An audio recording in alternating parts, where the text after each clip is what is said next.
Okay, this is probably not helpful at all unless you see it in person, but this is the back of the house.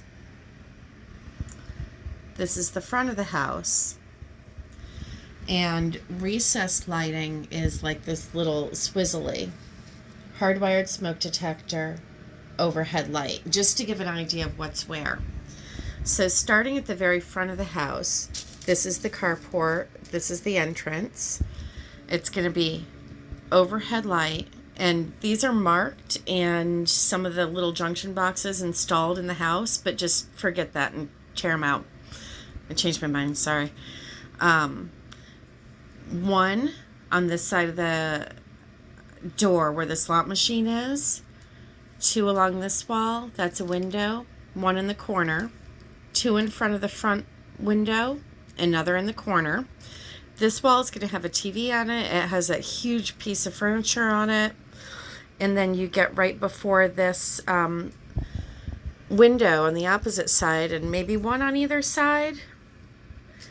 And then going to the kitchen area. This used to be a bedroom and knocked it out and called it a kitchen. I'm going to do 4-ish along that wall. And, joists are in different places, and so this is just all not set in stone. And if it's like, well, 5 would work or 3 would work, then we can do that. And going along, again, the entrance, slot machine. This is the addition. Now, the walls on the addition and the ceiling on the addition are intact. And it's my understanding, I think you looked through and saw that the electricity in the addition is copper. There is this is the electric box, and there are a couple circuits that are marked that we leave on. 1 or 2 are for this bump out addition thing, which is newer with the copper wire, and then 1 is for the shed in the back of the behind the house. We're going to leave the shed alone because I understand that's all copper. It's on its own little circuit. And then for the most part, we're going to leave this addition alone. The only thing that concerns me is that this exterior light looks like it has aluminum running to it, but it does run on the same circuit as the bump out or addition. Okay, so to take it through, we got the big window in the front with the 4 recessed lights. There's a window here, a couple recessed lights, 2, 3, whatever works, 1 above the slot machine. I do want a row before this step down to get into the addition, just to kind of keep this kind of area illuminated. And then going into the kitchen to have a few along the counter. This is where the fridge is going to go. But to have the ones along the counter kind of bumped out, because I'm going to put shelving or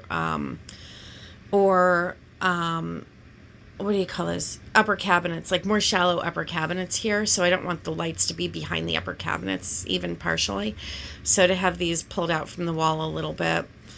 And then a few in the hallway. Now, as far as switches, I want a switch here that'll do these lights in the front, 1. And then I want another switch that'll do kind of these middle lights, again here. And I want click, click, click, a third switch that will do the kitchen lights. And I'd also like the same kind of switch with 3 switches on it, just roughly. And I know that you know this maybe a little better than I do. 1 here, 1 here-ish stuff, and 1 in the kitchen over here by this back hallway. And, I think the kitchen and back hallway, we got to be able to turn on hallway lights without kitchen lights. So maybe it's 4 switches that we need. Or maybe we could keep it down to 3 because we have exterior lights outside both doors. Sorry. So there's that for the switches. for the recessed lights, and then, maybe a switch inside the bedroom for an overhead light. And then that H is for hardwired smoke detector. I have 5, but I'm not going to use 5 in the house. So the hardwired smoke detector in anything that is or could become a bedroom is this back bedroom. Not near the cooking area in the kitchen, but somewhere here-ish, I think is not a bad idea. And I think that would make things up to code. One here somewhere in this bump out, because that may get a wall and be a bedroom. And even if it doesn't get a wall, people sleep there. And then I think this front part of the house should have one. So it's front part of the house, addition, somewhere not too near the kitchen, and then the back bedroom for hardwired smoke detectors. I also have 2 overhead lights, a switch here for this overhead light. And then a switch, I don't know, somewhere in the kitchen or somewhere back here, just whatever, for an overhead light here. This is like a bar table that moves. That's the only reason I don't want lighting above it. Because, James said, hey, Stephanie, you're going to move that table and then have lights, and the table will be back here, because we're going to like it better there. So that's it for lighting. I am so sorry. This doesn't translate that well to a stupid drawing. And then I thought I'd just take a picture of it. It would be great. And then this is the same thing, and it does outlets, and I'll do that on a separate